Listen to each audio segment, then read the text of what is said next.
pag di ka bumitaw yung achievements mo, yun na lang yung mga magre-replenish din sa mga oras na hindi mo na ibigay sa pamilya mo. Yun na yung iaalay mo sa kanila. Ito na yun yung mga pinaghirapan ko, pinagpaguran ko. Hindi lang ako, kundi yung kayo din na nagsakripisyo na hindi nyo rin ako kasama ng mga oras na yun. Ito na yung may offer ko para sa inyo.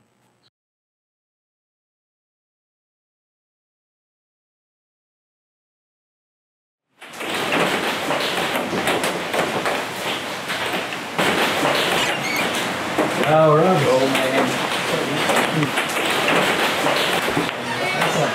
Ito ng place mo, bro. Ito yung pyesa pala. Yung kay Sir Jamir. Parang ganda, man. The best to.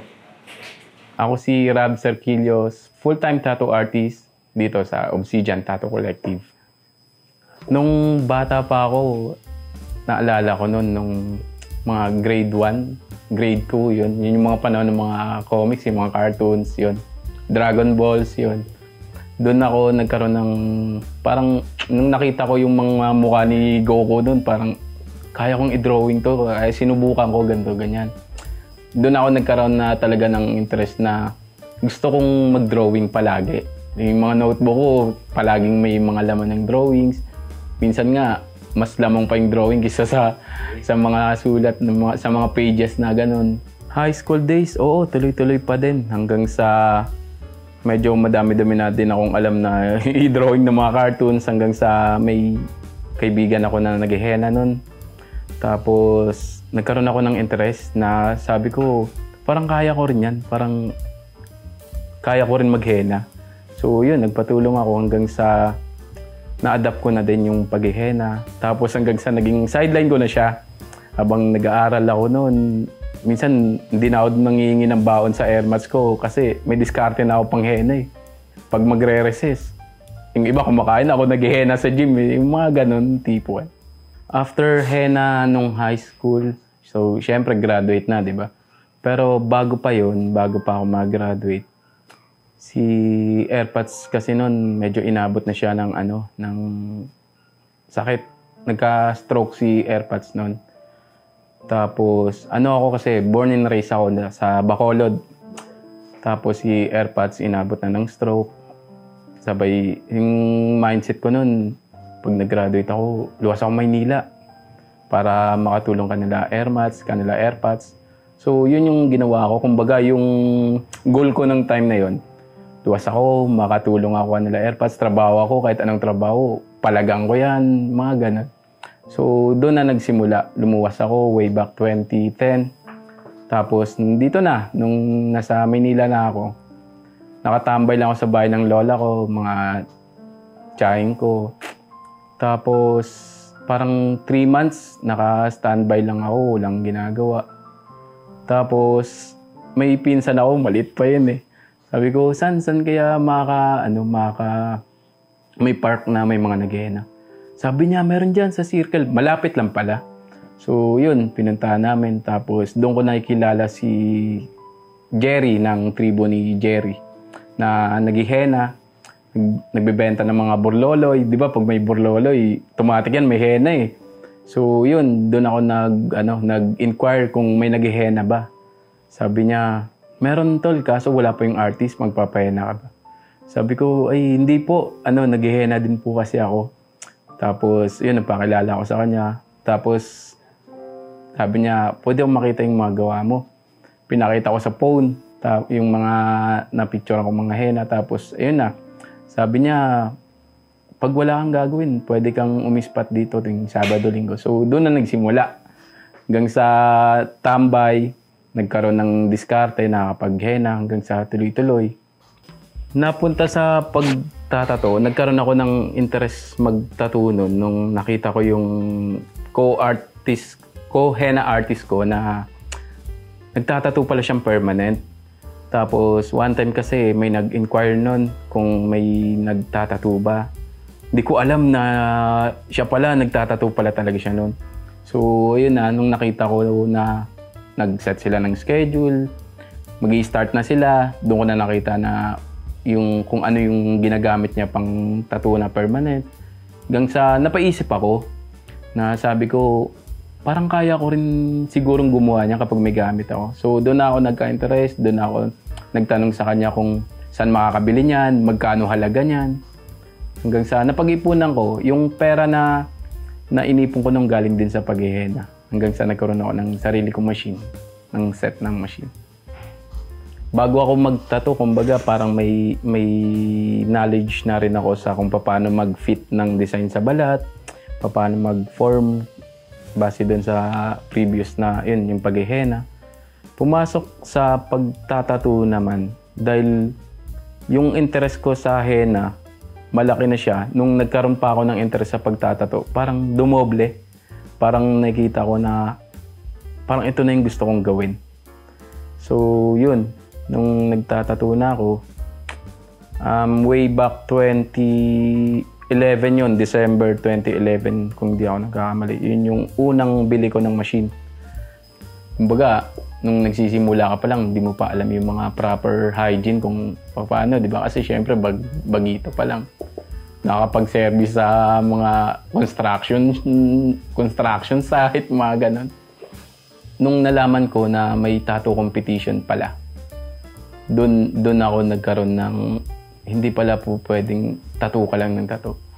Sa pagtatattoo pala, hindi pwedeng basta-basta ka lang pagtatattoo. Kailangan mo rin pala aralin yung proper hygiene, kung paano mo i-guide yung mga kliyente mo, aftercare, paano nila aalagaan ng maayos, hindi mai-infect, mag-heal ng maayos, mga ganun. Yun, nung nag-attend ako ng isang tattoo competition, sobrang kabado nung kasi first timer, tapos hindi mo alam kung paano yung setup, paano yung galawan doon. So yung ginawa ko, hindi nanalo yung piece na yun. Pero pag uwi ng bahay, parang doon ako nagkaroon ng init na may mga matitindi palang gumagawa talaga ng tattoo. So doon ako nagkaroon talaga ng idea na kailangan mo pang galingan. Kailangan mo pang aralin yung mga bagay-bagay. Yung mga inspirasyon mo diyan napapasok na bakit sila nakakagawa ng ganitong pyesa. Kung kaya nila, siguro kaya mo rin. Basta sipagan mo lang. Hanggang sa nakilala ko si Dras Palaming. Way back 2015 or early 2016, nagkakilala kami sa isang tattoo supplies dito sa Don Antonio. Tapos, bago pa yun, kumbaga parang minanifest ko na sana magkita kami ni Idol kasi Dras Palaming is Dras Palaming eh.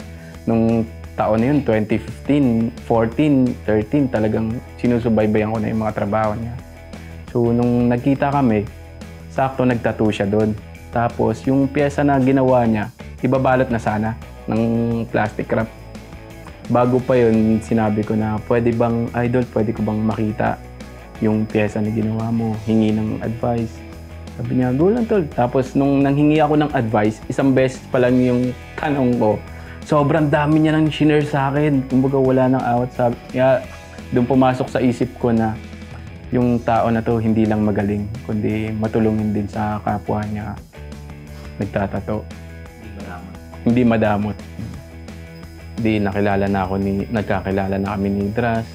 Hanggang sa inimbitahan niya na ako na dumalaw sa kanila. Tapos doon ako din nag-apply na bilang apprentice niya. Hanggang sa, yun, dun muna kami sa bahay nila. Ako yung nag-a-assist sa kanya for 7 or 8 months. Araw-araw yun. Ako yung nagsusundo ng clients. Ako yung nag-a-assist sa kanila. Tapos, yun, kay Master, kay Dras, setup, lahat. Habang nag-aaral sa kanya.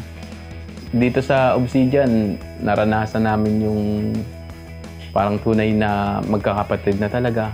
Isang buong pamilya, sabay-sabay na kami natutulog dyan, magka-client, sabay-sabay sasali ng competitions, ibubos yung isa kapag may kapatid ka na parang, uy, teka lang, parang masyado kang chill yata, parang kailangan mong kalabitin, magsipag ka naman.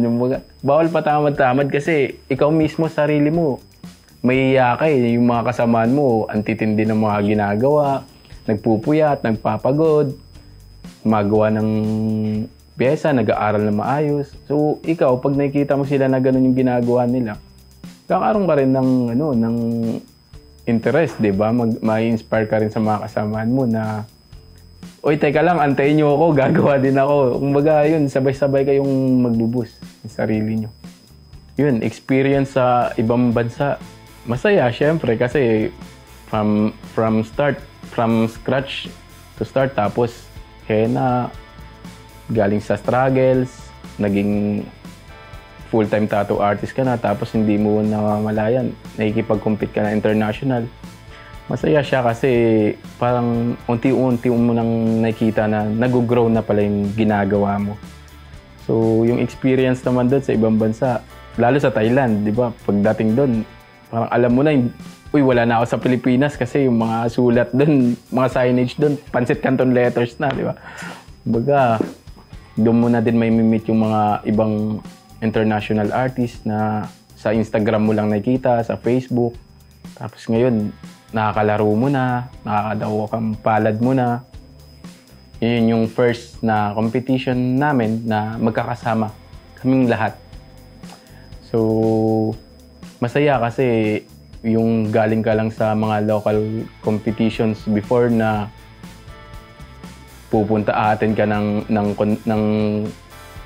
ng local competition na sobrang init, magbabas ka lang, magkukommute lang kayo, dala-dala nyo yung maleta nyo, mga bagahe nyo. Tapos ngayon na, nasa international na, ito na. Masaya kasi nagbunga din pala lahat. Pero hindi pa natatapos doon. So yun, masaya.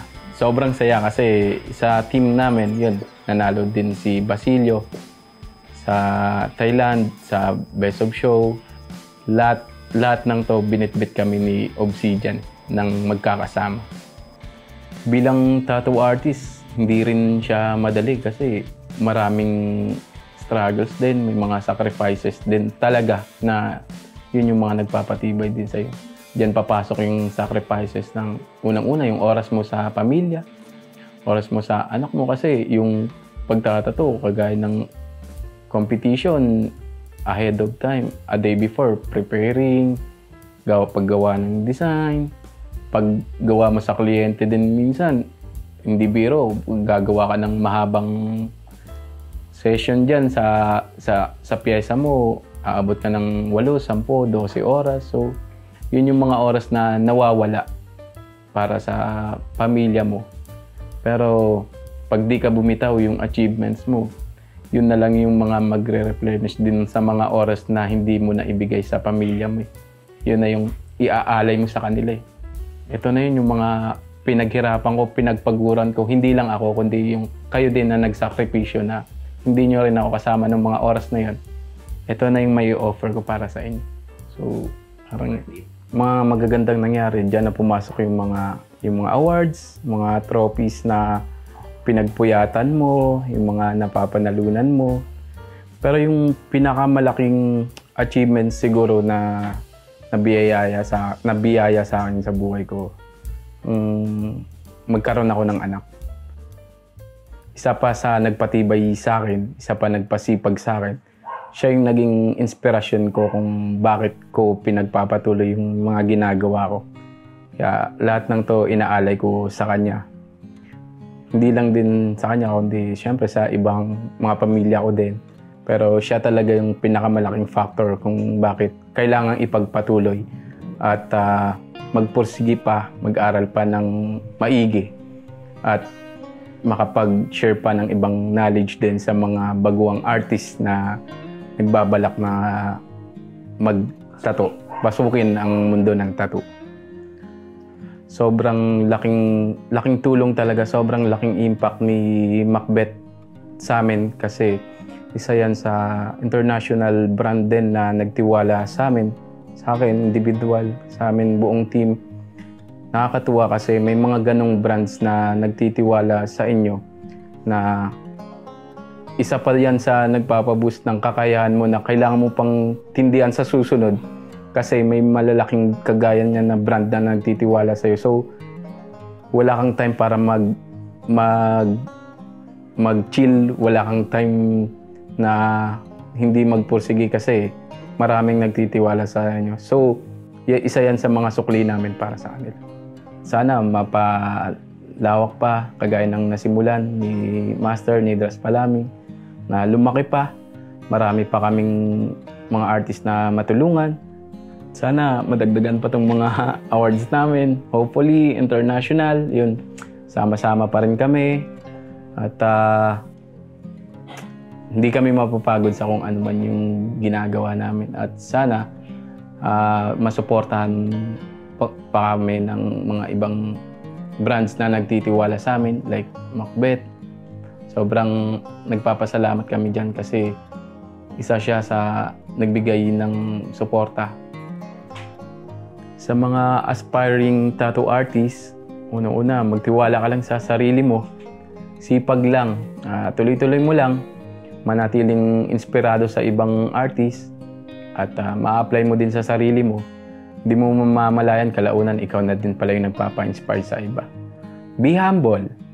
Kami ang Obsidian Tattoo Collective. Ako si Rab Cerquillos at hindi kami hihinto para sa pangarap namin, sa vision namin, at hindi kami hihinto magpa-inspired sa mga aspiring artists na kagaya nyo.